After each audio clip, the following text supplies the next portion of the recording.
समस्त को नमस्कार।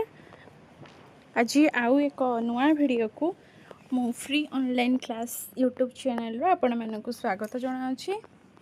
आज आम देखा विद्यालय जो शिशु बाटिका पिलांक पई ड्रेस आसी ताकू आम किपरि रिजोल्यूशन लिखा एवं तार पैसा को केमिति आम यूटिलाइज करबा पिलांक पई किभଳି आम ड्रेस आनिबा तापई आम रिजोल्यूशन को आज देखा। देखंतु फास्ट लिखी मु अधिवेशन नंबर 14 अद्यता जो तारीख रे आपणकर मीटिंग हेतिबो से तारीख पकेबे एवं 12 लिखिबे। अपराह्न 2 घटिका समय रे विद्यालयर ना लिखिबे। विद्यालयर परिचालना कमिटीर सभ्य सभ्या और अभिभावक माननकु नै एक जरूरी बैठक अनुष्ठित होइथिला।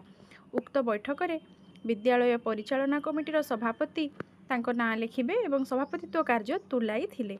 उक्त बैठक रे निम्नलिखित विषय गुड़िकर आलोचना करा जायथिला।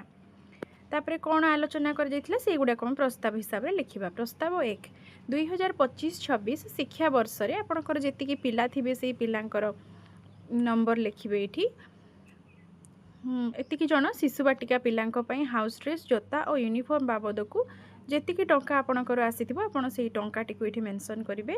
एही पैसा रे शिशु बाटिका पिला को ड्रेस दिया जिबाको निष्पत्ति निया गला।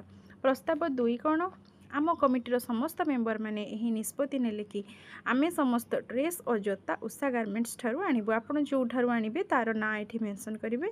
देन उषा गारमेंट्स को चेक माध्यम रे समस्त पेमेंट करा जिबाको निष्पत्ति ग्रहण करा गला। एही पेमेंट रो दायित्व भारप्राप्त प्रधान शिक्षयित्री बा आपणकर जे प्रधान शिक्षयित्री थिबे तांको ना लिखिबे तांको प्रदान करा गला। एही रिजोल्यूशन एमिति लेखिकी आपण माने पिला मानकर ड्रेस आनिकी देई परिबे। रहुछि जय जगन्नाथ।